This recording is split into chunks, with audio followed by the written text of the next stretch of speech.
for ESCKAZ. Let's talk betting markets. We've seen all the rehearsals for semi-final 1 and I'm here joined by betting expert and Betfair's David, who has watched all the rehearsals, and I would like to talk to you about what's happened in the markets. Who were the big winners of the semi-final rehearsals so far? Well, two of the ones that saw the biggest moves and the biggest perceived increases in chances for the semi-final after all the rehearsals were two entries from today.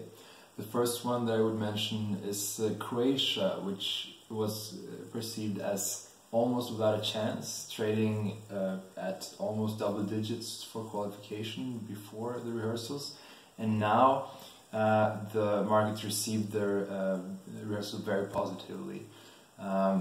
We saw a really good command of stage. We already knew that vocals would be great, but now we also saw like a really classy performance, really classy presentation.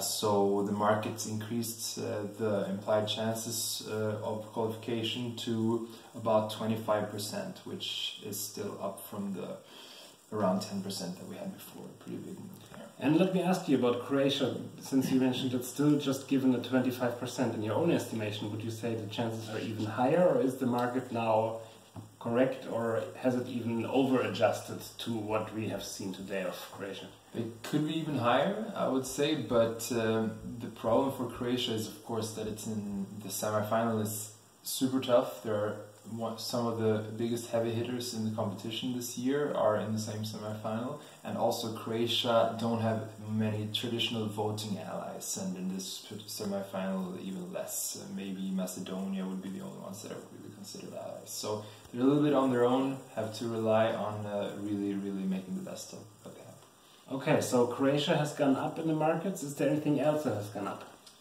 Yeah, the last one to rehearse today, Cyprus, saw a really good reception from both the press covering the rehearsals and from the betting market. So this is not always the case that we see the same reaction from both of these sides, so to speak, but in this case it was really well received in both.